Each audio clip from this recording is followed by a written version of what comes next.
Manager हो गया या फ्लोर मैनेजर या मैनेजर सीनियर मैनेजर, इनको हमने ऊपर जवाब देना होता है। दिन में आपके पास इतने फाइल आए हैं तो इतने फाइल में से आपने किस किस बंदे से पेमेंट ली है, और पेमेंट निकलवाना हमारा काम होता है। हमें एजेंट हायर ही इसलिए किया जाता है कि पेमेंट आप बंदे से निकलवाएं। पेमेंट निकलवाना हमारा काम होता है और हम ये काम करके उन्हें देते हैं तो ये कंपनी हमें सैलरी देती है। और जो जहाँ तक बात रही सूद की, तो इसलिए इन्हें फ़र्क नहीं पड़ता कंपनी को, क्योंकि इसका ओनर जो है वो एक चाइनीज़ है। तो आपको पता है वो मुसलमान है नहीं, उसे सूद से कोई फ़र्क नहीं पड़ता।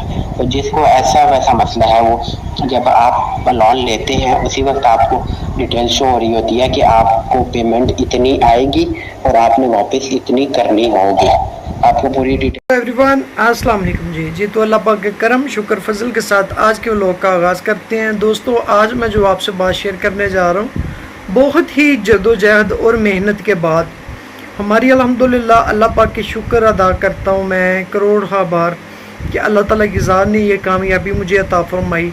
दोस्तों, आज मैं इंशाल्लाह ताला ये लोन ऐप्स वाले किस तरीके से लोगों के साथ फ्रॉड कर रहे हैं। पहले तो इनकी कंपनीज मान नहीं थी, वो ही जो है ना लोगों को लूट लूट के खाई जा रही थी। अभी इन लोन ऐप्स की कंपनीज के साथ साथ इनके नुमाइंदे अवाम को कैसे लूटना शुरू हो गए हैं, मैं इंशाल्लाह ताला आज सारी बात आपके सामने रखूँगा। और इंशाल्लाह ताला कोई भी ऐसा नुक्ता रह ही नहीं जाएगा जिससे आपको पता ना चल सके कि कितने बड़े फ्रॉडी हैं, कितने बड़े स्कैमर्स हैं। दोस्तों, एक मेरे भाई हैं, उनका मैं नाम नहीं ले सकता, नाम मैं शो नहीं कर सकता क्योंकि उन्होंने रजामंदी नहीं दी, नाम क्लोज रखने की उन्होंने रिक्वेस्ट की है, तो इंशाल्लाह ताला उनका मैं नाम नहीं शो करूँगा। दोस्तों, उन दोस्तों ने लोन ऐप से कुछ लोन ले लिया थोड़ा बहुत। जब उनका टाइम आ गया, ड्यू डेट आ गई, तो नुमाइंदे ने उनको कॉल्स करनी शुरू कर दी कि जनाब आप अपना लोन पेड करें, आपका टाइम आ गया। तो जब नुमाइंदे ने कॉल्स करना शुरू की, उनके पास पैसे नहीं थे, उन्होंने नुमाइंदे से रिक्वेस्ट की कि जनाब आप ऐसा करें कि आप मुझे अपना अकाउंट नंबर दें, मैं आपको कोई 1000, 1500, 2000 रुपया आपको करवा देता हूँ।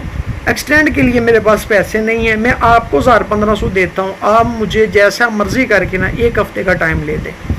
जब उस बंदे को इस चीज़ का लालच दिया गया, उस बंदे ने आगे नहीं देखा, पीछे नहीं देखा, फ़ौरन से उसने अपना नहीं नंबर सेंड किया। जो जिस कॉल सेंटर में बैठते हैं, जो उसका कुलीग था, उसका साथी था, उसने उस बंदे का नंबर फ़ौरन से सेंड कर दिया। जब नंबर सेंड किया, सेंड करने के बाद उसने अपने कुलीग से मशवरा किया, जिसका उसने नंबर सेंड किया था। उस बंदे ने पूछा कि हाँ भी आपने मेरा नंबर किसको भेजा है, फ़ोन नंबर किसको दिया है। उसने बताया कि ऐसे ऐसे करके आज तो दिहाड़ी लग गई, आज तो 1500, 2000 रुपये मिल जाएगा, ऐसे ऐसे करके बंदे को फंसा लिया। वो आगे जिस बंदे का अकाउंट था ना, वो काफ़ी शातिर निकला। उसने कहा फ़ौरन से इसको डिलीट कर दो, मीडिया पे ख़बरें आ रही हैं, यूट्यूब एक्टिव है, तो लिहाजा हमारा डाटा लीक आउट ना हो जाए, तो मुझे डर लग रहा है, बेहतर नहीं है, तो आप ये ख़त्म कर दो, डिलीट कर दो। जितनी देर में उन्होंने दोस्तों वापस आके व्हाट्सएप से वो नंबर डिलीट किया, तब तक उन्होंने स्क्रीनशॉट लेके मुझे सेंड कर दिया था। दोस्तों, किस तरीके से आज वाली वीडियो में ये कहाँ पे इनके हेड ऑफिस हैं, कौन कौन इनको इनके पीछे बैठ के इनको मुकम्मल तौर पे गाइड करता है कि कैसे काम करना है, कैसे आवाम को जलील और रुसवा करना है, कैसे परेशान करता है, यानी कि कौन इनको पीछे बैठ के मुकम्मल कंट्रोल करता है। इंशाल्लाह ताला आज मैं ये बातें भी आपसे क्लियर कर दूंगा और इंशाल्लाह ताला आज आपको इस चीज़ का भी अंदाज़ा हो जाएगा। जो बात मैं काफ़ी दिनों से बात कर रहा हूँ, काफ़ी दोस्त इस बात को मानने के लिए तैयार नहीं थे, लेकिन अल्हम्दुलिल्लाह मैंने बहुत रिसर्च के बाद इस चीज़ का पता किया था, इस चीज़ का अंदाज़ा लगाया था कि हाँ वाकया ही इन लोन ऐप्स के पीछे चाइनीज़ थे। और आज इंशाल्लाह ताला मैं जो रिकॉर्डिंग्स आपके सामने रखूँगा, जो सबूत आपके सामने रखूँगा, आप खुद ही इंशाल्लाह ताला अंदाज़ा लगा लेंगे कि भाई की बात, मेरी बात सच थी या झूठ थी। ये खुद जो इनके नुमाइंदे हैं वो मान गए हैं, मान चुके हैं कि जो हमारे ओनर्स हैं वो चाइनीज़ हैं, उनको सूद से लेने देने से कोई फ़र्क नहीं पड़ता, कोई इशू नहीं होता उनको, वो काम करते हैं। तो खुदा के लिए मैं आज इंशाल्लाह ताला आज आपको इतना ब्रीफ कर दूँगा कि आपको पता चल जाए किस तरीके से ये आपसे स्कैमिंग कर रहे हैं, किस तरीके से आपसे फ्रॉड कर रहे हैं। आप सभी से मेरी रिक्वेस्ट है, खुदा के लिए हर वीडियो में मैं आपसे रिक्वेस्ट कर रहा हूँ कि डट जाएं। कोई भाई भी जब तक ये हमारा डाटा डिलीट नहीं कर देते, ख़त्म नहीं कर देते, आवाम के सामने ठीक है, सभी के सामने, तब तक इनको कोई भाई भी रुपया ना दे। आपके घर बिकवा देंगे, आपका सब कुछ ख़त्म कर देंगे। रोड पे आप आ जाएंगे, उस वक्त भी आपने यही करना है कि आपने स्टैंड बाय होना है, इनके अगेंस्ट खड़े होना है। तो जो आपने कल को काम करना है, अगर आप आज कर लेंगे, आपकी ज़िंदगी भी बच जाएगी और शायद अल्लाह ताला की ज़ात भी हम सब पे राज़ी हो जाए, खुश हो जाए। तो आप सभी से रिक्वेस्ट है, प्लीज़ मेरी ज़रा सी भी वीडियोस अगर आपको पसंद आ रही हैं, मेरी वीडियोस को अदर सोशल मीडिया प्लेटफॉर्म पे लाजमी शेयर कीजिएगा, ताकि किसी एक की भी जान बच जाए, किसी एक भी डिप्रेशन का जो जिन जिन भाइयों को, बहनों को इन लोगों ने मरीज़ बना दिया है, अगर कोई एक भी बंदा या बहन बच जाती है तो इंशाल्लाह ताला उसका अजर हम सबको मिलेगा। अगर आपके पास किसी भी किस्म का इनके ख़िलाफ़ कोई मवाद हो, मेरा हर वीडियो के नीचे डिस्क्रिप्शन नंबर है, आप मेरे साथ व्हाट्सएप पे रब्ता करें। इनके ख़िलाफ़ हमें ऑडियोज़ दें, रिकॉर्डिंग्स दें, स्क्रीनशॉट्स दें। इंशाल्लाह ताला हम आपकी वीडियोस भी बनाएंगे और आपकी आवाज़ को जितना हो सका अक़वाम बाला तक पहुँचाएँगे और आपकी आवाज़ को बुलंद से बुलंद सतह तक लेके जाएंगे। उसके बाद दोस्तों लास्ट में आप सबसे रिक्वेस्ट है, नेक्स्ट मंथ की 8 तारीख को लाहौर प्रेस क्लब के सामने बरोज़ हफ्ता एहतजाज करने जा रहे हैं। हम सब भाइयों ने जो मेरी वीडियोस वॉच करते हैं, जो लाहौर से हैं या लाहौर से इर्द गिर्द से हैं, रिक्वेस्ट मेरी पूरे पाकिस्तान से है कि पूरे पाकिस्तान से जो भी मेरी वीडियोस वॉच करते हैं, सभी बहन भाइयों से रिक्वेस्ट है, अगले महीने की 8 तारीख को बरोज़ हफ्ता लाहौर प्रेस क्लब के आगे ज़रूर इकट्ठे हों, ताकि भरपूर शिरकत करके भरपूर ज़्यादा से ज़्यादा बहन भाई इकट्ठे करके हम अपना एहतजाज रिकॉर्ड करवा सकें, हम अपने पैगाम अपने अदारों तक पहुँचा सकें, हमारे पैगाम की जो रसाई है हमारे इदारों तक हो सके। आवाम किस तरीके से इनके हाथों जलील और रुसवा हो रही है, किस तरीके से आवाम परेशान हो रही है। वीडियो काफ़ी लॉन्ग हो रही है, तो आइए चलते हैं मोबाइल स्क्रीन पे सबूत आपके सामने रखते हैं। सर कौन से पैसे आपको भेजने के लिए कहा गया था, मुझे बताएंगे? उन्होंने पीछे लोन से कोई कर्जा वगैरह लिया? सर मुझे आपकी बात की पूरी जाके समझ आइए। मैं खुद पीके लोन कंपनी है जिससे उन्होंने लोन लिया था, उसका एम्प्लॉय है और वो लड़का भी मेरा कोलीग है, मतलब मेरे साथ काम करता है। तो इन्होंने ये चीज़ उसके पास प्रूफ मौजूद होगा, मैं कल जाके ऑफिस में उससे पूरी डिटेल भी ले लूँगा, फिर आपको सेंड कर दूँगा। ये चीज़ उन्होंने बोली थी, ये जो आपके भाई हैं उन्होंने ये चीज़ बोली थी कि आपको 1500 रुपया मैं आपके अकाउंट में सेंड करता हूँ, तो फिर आप मुझे 2 दिन के टाइम दो, 1500 आपके अकाउंट में अभी सेंड करता हूँ, बाकी 2 दिन के बाद कर दूंगा। तो उसने मुझसे, क्योंकि वो भी न्यू ज्वाइनिंग किया, उसने मुझे तकरीबन 1.5 साल हो गया, उसे मैं नहीं लगवाया, बल्कि और उसे ज्वाइनिंग किए हुए तकरीबन अभी एक वीक। दोस्तों ये जिस बंदे का उस बंदे ने अकाउंट नंबर दिया था, ये वो बंदा गाइड कर रहा है कि ये कहीं डाटा ना शेयर कर दें या कुछ कर ना दे। जी मैं पुराना था, वो नया था, इसलिए उसने नंबर फ़ौरन से सेंड कर दिया। कंपनी अलाउ नहीं करती पर्सनल नंबर पे पैसे मंगवाने के लिए। जैसा कि मैं ऑलरेडी वीडियोस लगा चुका हूँ कि ये पर्सनल नंबर्स पे पैसे मंगवाते हैं, पैसे मंगवा के एजेंट्स खा जाते हैं। जो इनके लोन ऐप्स हैं वो फिर जो भी बंदा है उनको कॉल्स करती हैं, थ्रेड करती हैं, पैसे नहीं है, ये है वो है। असल जो इनका तरीकाकार वारदात है वो ये है। भी टोटल नहीं हुआ, उसे अभी इतना पता नहीं है। मैंने उसे और हमें ये चीज़ मना होती है कि आप कभी भी अपने अकाउंट में पैसे नहीं मंगवा सकते। तो उसने पहले मेरा अकाउंट भेज दिया था उसे, तो फिर मैंने उससे पूछा, उसने मेरे से पूछा इस तरह वो बंदा मंगवा रहा था, तेरा अकाउंट दिया मैंने, तेरे अकाउंट में वो पैसे ट्रांसफर करेगा। मैंने उसी वक्त उसे बोला, मैंने कहा डिलीट कर वो मैसेज, तुझे कभी भी उन्होंने ट्रेनिंग में भी ये चीज़ बताते हैं। तो मैंने उसे बताया, मैंने कहा ट्रेनिंग में तुझे बताया था कि अपने अकाउंट में कभी भी पैसे नहीं मंगवा सकते, तो उसके बावजूद तूने अपने अकाउंट में पैसे क्यों मंगवाए? वो बंदा तुझे कह रहा है 1500 रुपये सेंड करो, कल को वो तुझे फंसा देगी, इसने अपने अकाउंट में पैसे मंगवाए थे, मैं वो पैसे नहीं पे कर रहा, भरना पड़ेगा तुझे जेब से फिर सारे पैसे। पागल तो नहीं हो तुझे अपने अकाउंट से मैं पैसे मंगवा रहा, बल्कि मेरा अकाउंट देगा तो मुझे फंसवाएगा। तो उसी वक्त उसने फिर डिलीट किया था। मैं उससे पूछता हूँ कल जाके, तो कल ऑफिस जाके उससे पूछता हूँ, अगर उसके पास मैसेज मौजूद हुए तो मैं उसकी स्क्रीनशॉट बना के ये चीज़ आपको सेंड कर दूंगा कि 1500 वाली बात किसने बोली थी, ये उन्होंने बोली थी, आपके भाई ने, या उस लड़के ने बोली। इतना सा सिर्फ इसमें ये है। जी सर, मेरे 5 सिमें हैं मेरे नंबर पे, जिसमें से ये जो इजी पैसा का ये जो नंबर है ये मेरा इजी पैसा का नंबर बना हुआ है, जिसमें मैंने इजी पैसा बनाया हुआ है। और एक जिस पे आप बात कर रहे हैं, ये जो मेरा पर्सनल नंबर है जो हर बंदे के पास है, ये जिस पे आप बात कर रहे हैं। और जो इजी पैसा वाला नंबर है वो मेरा पर्सनली नंबर है, वो किसी बंदे के पास है जो बहुत इम्पोर्टेंट बंदा है। और बाकी जो सिम्स हैं कोई कज़न के पास है या कोई घर में अम्मी वगैरह के पास है, फैमिली वगैरह के पास है। तो बाकी ये जो पीके लोन की ये जाहिर सी बात है सच है, तभी तो आपके भाई को पैसे मिले हैं। अगर सच ना होती तो हम थोड़ी ना पैसे खा रहे हैं लोगों से, हम लोगों को उनकी मदद कर रहे हैं। वो आईडी कार्ड भेजते हैं, अपना आईडी कार्ड की तस्वीर और अपनी तस्वीर देते हैं तो उन्हें लोन मिल जाता है, और 7 दिन के बाद उनको पेमेंट करनी होती है और उसी टाइम उनको लोन मिल जाता है। अगर हकीकत ना होती या सच बात ना होती तो आपको पेमेंट, आपके भाई को पेमेंट कैसे मिलती? हाँ जी सर, बिल्कुल। नुमान इश्तियाक मेरा नाम है, इश्तियाक अहमद वालिद साहब का नाम है।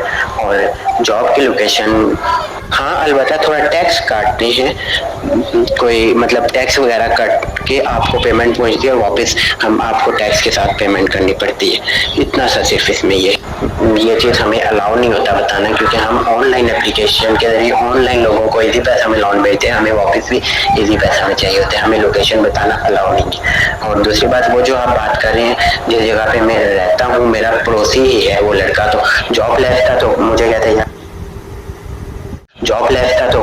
हैं यार कहीं जॉब लगवा दे, तो मैंने अपने मैनेजर से बात करके तो उसकी जॉब लगवा देता। सर जी सर, डिटेल वैसे तो आप एयर वाई में हैं वो तो कोई नहीं है, लेकिन डिटेल निकालना कोई मुश्किल काम नहीं है सर। आपको मैं भी आपकी डिटेल भी बता देता हूँ कि आपका ये चीज़ आपकी बहुत सही बता रहे हैं, आपके एयर वाई बहुत मशहूर है, बल्कि मैं खुद अपने एयर वाई चैनल बंद कर, बाकी उन्होंने पेमेंट ली थी तो वो तो जाहिर सी बात है उन्हें वापस करनी होगी लाजमी। जब तक वापस नहीं करेंगे उनकी कॉल्स उन्हें जाती रहेंगी, और हम एज ए एम्प्लॉय काम कर रहे हैं, जैसे आप भी एज ए एम्प्लॉय काम कर।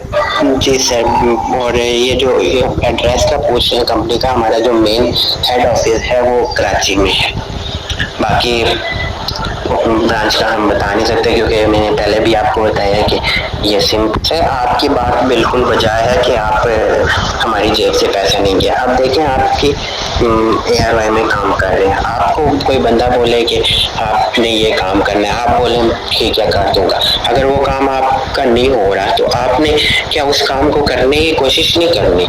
कि हमें ऊपर मतलब जो हमारा मैनेजर होता है, फ्लोर मैनेजर हो गया या जो हमारा हेड मैनेजर हो गया या फ्लोर मैनेजर या मैनेजर सीनियर मैनेजर, इनको हमें ऊपर जवाब देना होता है। दिन में आपके पास इतने फाइल आए हैं तो इतने फाइल में से आपने किस बंदे से पेमेंट ली है, और पेमेंट निकलवाना हमारा काम होता है। हमें एजेंट हायर ही इसलिए किया जाता है कि पेमेंट आप बंदे से निकलवाएं। पेमेंट निकलवाना हमारा काम होता है और हम ये काम करके उन्हें देते हैं तो ये कंपनी हमें सैलरी देती है। और जो जहाँ तक बात रही सूद की, तो इसलिए इन्हें फर्क नहीं पड़ता कंपनी को, क्योंकि इसका ओनर जो है वो एक चाइनीज है, तो ठीक हो गया दोस्तों, वो मुसलमान है, उसे सूद से कोई फर्क नहीं पड़ता। तो जिसको ऐसा वैसा मसला है, वो जब आप लोन लेते हैं उसी वक्त आपको डिटेल शो हो रही होती है कि आपको पेमेंट इतनी आएगी और आपने वापस इतनी करनी होगी, आपको पूरी डिटेल शो हो रही होती है उधर। सर अप्लाई करते हुए आपको शो नहीं हो रहा होता कि 91 दिन है, एड में अलबत्ता शो हो रहा है कि 91 दिन है या 180 दिन है, एड में शो होता है। लेकिन ठीक है दोस्तों, ये भी मान चुका कि ऐड में हम स्कैम करते हैं, ये शो करते हैं कि 91 दिन है। सर आईडी कार्ड की बैक तस्वीर मंगवाने का मकसद ही यही। सर हमारे पास एक एप्लीकेशन है जिसमें कंप्यूटर में एप्लीकेशन है कंपनी की। जब आप लोन लेते हैं तो टाइम पूरा होने के बाद कंप्यूटर अपने आप को जिस बंदे का टाइम पूरा होता है उसको आगे ट्रांसफ़र कर देता है हमारी तरफ।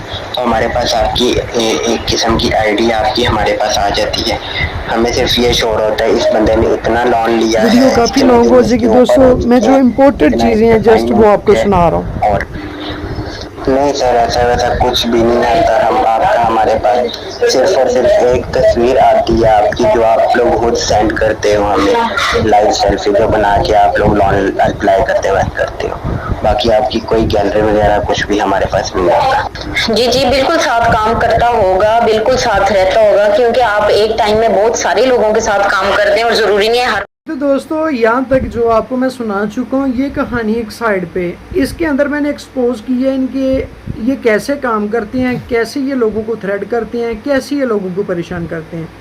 इससे आगे जो हमने इनके लिए परेशानी क्रिएट की, जब जिस बंदे का उसने 1500 रुपया मंगवाने के लिए अकाउंट नंबर भेजा था, पहले तो वो अपनी सफाइयाँ देता रहा, ये सफाइयाँ आपने सुन ली हैं। उसके बाद जब हमने उस पर प्रेशर डाला कि जनाब अभी आपकी तो खैर नहीं है, ठीक है, आप लोगों को परेशान थ्रेड करते हो, अभी आपकी खैर नहीं है, इतनी इनकी औकात है, इतने ये दलेर आदमी है, फ़ौरन से अपनी बहन को फ़ोन पकड़ा दिया है। अपनी बहन को फ़ोन पकड़ा के आगे बहन ने क्या काम किया है कि आप वो भी मुलाजा फरमाएं, फिर बात करते हैं। तो दोस्तों हमने इनसे डिमांड की थी, अगर तुम लोग बचना चाहते हो तो जिस बंदे ने हमसे पैसे की डिमांड की है 1500 रुपये भेजो, तो आप उनका नंबर दें। तो सारी रिकॉर्डिंग ज़रा और से मुलाजा फरमाइएगा। जी जी बिल्कुल मान लेते हैं कि वो हमारा पड़ोसी है, लेकिन फिर भी हम किसी की पर्सनल इंफॉर्मेशन किसी को नहीं दे सकते। ये आप अगर एक रिपोर्टर हैं और ये जो आपने डीपी लगाई हुई है, ठीक है, तो आपको ये थोड़ा सा इतना तो आपको एक कॉमन सेंस होगी कि आप किसी की पर्सनल इंफॉर्मेशन, किसी का पर्सनल डाटा किसी की इजाजत के बगैर नहीं दे सकते। तो ये भी आपको नहीं देगा, आपने अपने सोर्सेज यूज करने हैं। आप उस बंदे की डिटेल्स निकलवाएं, उसका नंबर डालें, फौरन उसका एड्रेस आ जाएगा, आप उसके एड्रेस पे जाएं। और आपको अगर उसने ये इसका नंबर दिया था कि इसके अकाउंट में पैसे भेजें, तो आपने पैसे तो नहीं भेजे, तो आप बिल्कुल मत भेजिएगा इसके नंबर पे पैसे, क्योंकि इसका उसके साथ कोई लिंक नहीं है, इसका उसके साथ कोई कंसर्न नहीं है। अस्सलाम वालेकुम, एडवोकेट को एड्रेस देने के पाबंद नहीं है। आपने FIA में एप्लीकेशन दी है, आपने जहां पे भी दी है, बिल्कुल दें, वो आपका एक फंडामेंटल राइट है और आप अपनी एप्लीकेशन दे सकते हैं। But you have no authority to blackmail my brother, ठीक है। आप मेरे भाई को ब्लैकमेल नहीं कर सकते, ना उसको धमकियां दे सकते हैं। आपका जिस बंदे से डायरेक्ट लिंक है, आप उसी से बात करें। आपके भाई ने लोन लिया है, ठीक है, बजाय इसके कि अगर आप सभी मेरा साथ दे देना तो इनका ये हशर करूंगा इंशाल्लाह ताला। That's not fair. जिस बंदे ने आपको गालियां दी हैं, जिस बंदे ने आपको गालियां दी हैं, आप डायरेक्ट उसका नंबर लें। उस जिस नंबर से आपको गालियों वाले मैसेजेस आए हैं या जिस नंबर से आपको गाली, ये उसका पर्सनल नंबर है, ठीक है, इमरान नाम है उसका। आप जाने और वो बंदा जाने। नेक्स्ट मेरे भाई को आपने जी तो दोस्तों मैंने जैसा कि सारे मामलात आपके सामने रखे हैं, दोस्तों इनकी आपस में इनके अंदर इत्तेफाक नहीं है, ये आपस में ही एक दूसरे को चूना लगाते हैं, चोर हैं, ठग हैं। तो ये अवाम के साथ क्या इनके पास प्रूफ है कंपनीज के पास कि अवाम के साथ इनके एजेंट्स धोखाधड़ी, दो नंबरी नहीं करते होंगे। लिहाजा दोस्तों मेरी अपने अदारों से, मेरी अदलिया से, मेरी गवर्नमेंट से यही पुरजोर अपील है कि प्लीज़ इन सब चीज़ों पे गौर किया जाए, तवज्जो की जाए और इनको जल्द अज जल्द पाकिस्तान से बैन किया जाए। जब तक हमारे इदारे एक्टिव नहीं हो जाते, ये हमारा डाटा डेल नहीं करते, कोई भी भाई इनको 1 रुपया न दे। आप सबसे मेरी रिक्वेस्ट है, अगर मेरी ज़रा सी भी वीडियो पसंद आई हो दोस्तों, प्लीज़ अपने दोस्तों से ज़रूर शेयर कर दीजिएगा। इसी के साथ मंजर शाह को दीजिए इजाज़त। देखते रहिए मंजर व्लॉग्स। अपना बहुत सारा ख्याल रखिएगा। अल्लाह हाफिज़, अल्लाह निगहबान।